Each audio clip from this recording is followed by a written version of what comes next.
शिव महापुराण की कथा कह रही है। महिषी सुंदर स्त्री का रूप ले लिया। सुंदर स्त्री का जब रूप महिषी को मिल गया तब करा। महिषासुर की बहन थी इसलिए असुर प्रवृत्ति की थी। राक्षस प्रवृत्ति उसके अंदर भरी थी।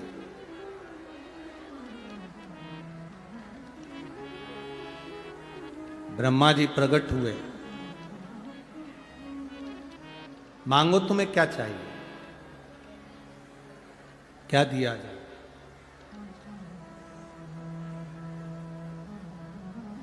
महिषी ने कहा बस मुझे अमर कर दो, मैं मरूं ना,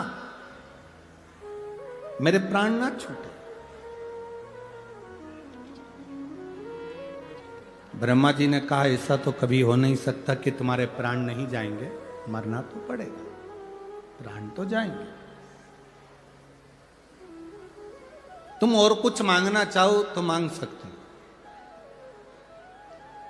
अब महिषी ने मन में विचार करा कि मैं मरूं ना, इसके लिए मैं करूं तो करूं क्या। असुर जो होते हैं, राक्षस जो होते हैं, वो मांगते बड़े विचित्र हैं। ऐसी चीज मांगते हैं जो कि जगत कल्याण की भी हो और खुद के उद्धार की भी। महिषी ने मांगा क्या? महिषी ने मांगा मुझे वर दीजिए, मैं मरूं ना। भगवान ब्रह्मा जी ने कह दिया अमर तो नहीं हो सकते, मरना तो पड़ेगा, तुम और कोई वर मांग लो। अगर मैं मरना ही है मुझे तो मुझे वर दो। शंकर भगवान और भगवान विष्णु के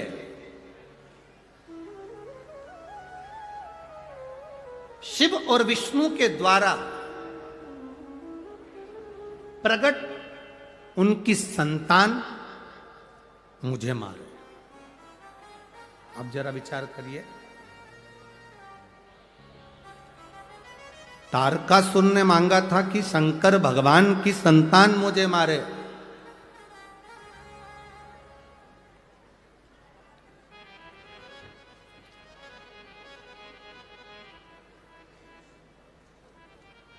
पहला वर है ये जो महिषी ने मांगा कि शिव और विष्णु की संतान मुझे मारे। यहां कोई स्त्री या कोई पुरुष दो के संजोग से संतान नहीं मांगी है। यहां जो संतान मांगी वो मांगी है विष्णु और शिव के द्वारा। जो संतान प्रकट हो, जो संतान जन्म ले, वो मुझे मारे। अब ऐसा तो कभी हो ही नहीं सकता। और ब्रह्मा जी ने वर दे दिया, तथास्तु। ब्रह्मा जी वर दे दिए कि शिव और विष्णु के द्वारा प्रकट संतान तुम्हारा वध करेगी, तथास्तु कह दिया। अब सोचो, विचारो, ब्रह्मा जी ने वर दे दिया। महिषी को लगा कि अब तो मैं मर ही नहीं सकती, क्योंकि भगवान शंकर और भगवान विष्णु, इनके द्वारा बच्चा कैसे होगा, संतान कैसे होगी।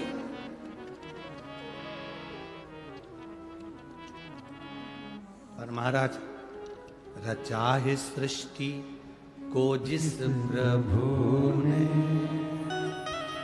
वही ये सृष्टि चला रहे।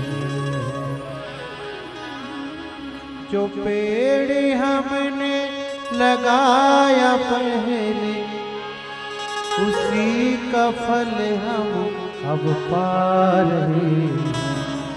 चाहे सृष्टि को जिस प्रभु ने, वही सृष्टि चला रहे। शिव कथा कर रही है, भगवान शंकर का संवाद कर रहा है। महिषी ने वर मांगा कि शंकर और विष्णु की संतान मेरा वध करे, जो भूतो ना भविष्यते हो ही नहीं सकता।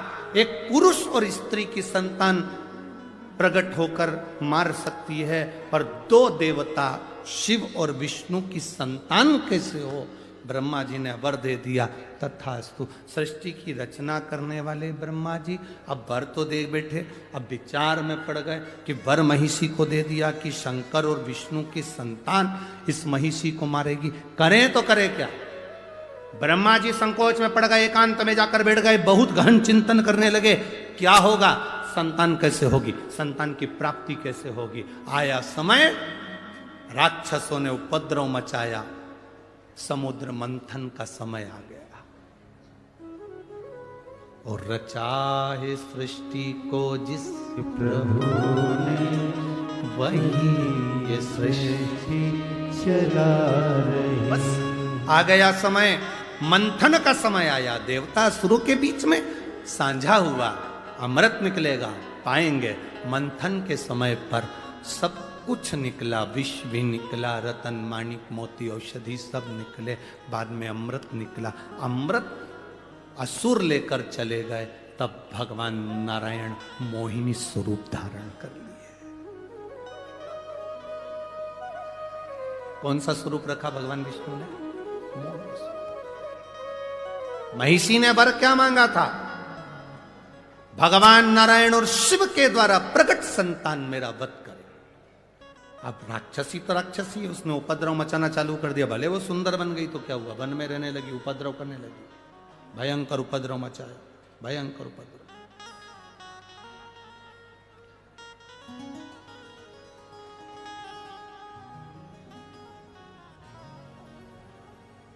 भयंकर उपद्रव। और जब उपद्रव करना प्रारंभ करा,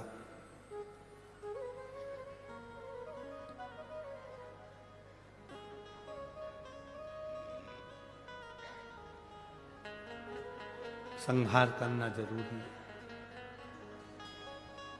लोग कहते हैं समुद्र का मंथन अमृत की प्राप्ति के लिए किया था। बहुत ध्यान से सुनना, दुनिया के लोग कहते हैं समुद्र का मंथन अमृत की प्राप्ति के लिए किया था। शिव महापुराण की कथा, स्कंद पुराण देवी, यहाँ सुंदर देव दीपावली, शिव महापुराण की कथा कहती है अमृत की प्राप्ति के लिए मंथन नहीं किया था। उस महिषासुर की बहन महिषी ने वर मांगा था, शंकर और विष्णु की संतान से मरूं, उस संतान को जन्म देने के लिए ये समुद्र मंथन करा गया था। ये मंथन का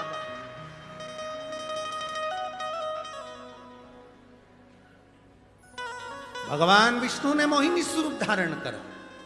मोहिनी स्वरूप बनाया तो बड़ा सुंदर स्वरूप स्त्री का भगवान नारायण बनाकर राक्षसों के पास गए, अमृत का कलश लिया, मैं देवताओं को मदिरा पिला दूंगी, तुमको अमृत पिला दूंगी, ऐसी बात कर कर देवताओं और राक्षस को बिठा दिया। देवताओं को अमृत पिला दिया, राक्षसों को समुद्र का फैन, समुद्र का जल पिला दिया। उनका जो स्वरूप था उसका गुणगान पूरे ब्रह्मांड में हो रहा था। शंकर जी को मालूम पड़ा कि भगवान नारायण ने स्त्री का स्वरूप लिया है। शिव जी को कहा गया, आपने भगवान नारायण के मोहिनी स्वरूप का दर्शन नहीं किया? नहीं।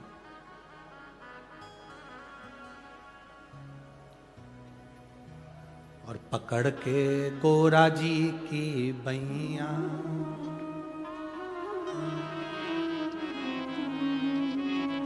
मोहिनी दर्शन चलो मेरे सैया,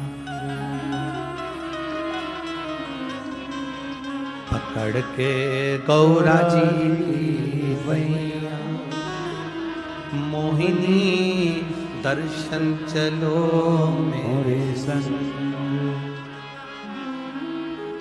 समुद्र मंथन में जो अमृत की बूंद गिरी थी, प्रयागराज, हरिद्वार, उज्जैनी और नासिक पंचवटी की पवित्र धरा पर भी गिरी थी। इसलिए कुंभ का मेला इन क्षेत्रों में लगता। मोहिनी स्वरूप का दर्शन करने के लिए भगवान शंकर हरिद्वार भी गए, प्रयागराज भी गए, उज्जैनी भी गए, आखिरी में भी मोहिनी स्वरूप का दर्शन जब भगवान शंकर को नहीं हुआ, तब इस नासिक, इस गोदावरी के तट पर शिव आए और भगवान के मोहिनी स्वरूप का दर्शन किया। भगवान के मोहिनी स्वरूप का दर्शन, मोहिनी स्वरूप में भगवान नारायण शिव जी को, शंकर नारायण को, दोनों एक दूसरे को देखे।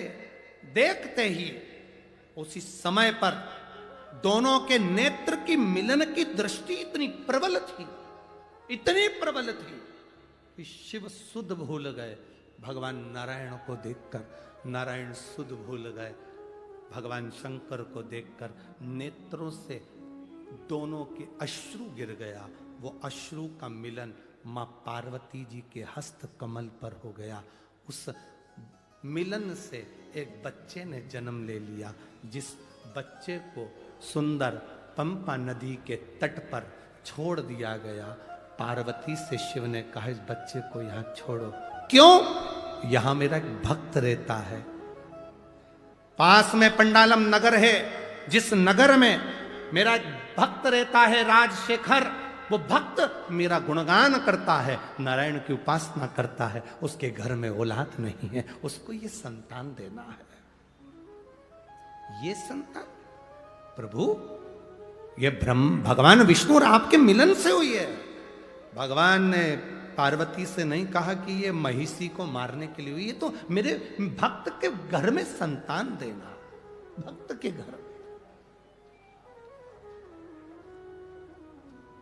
एक माँ ने लिखा, 11 साल तक मेरे घर में औलाद नहीं हुई गुरुदेव।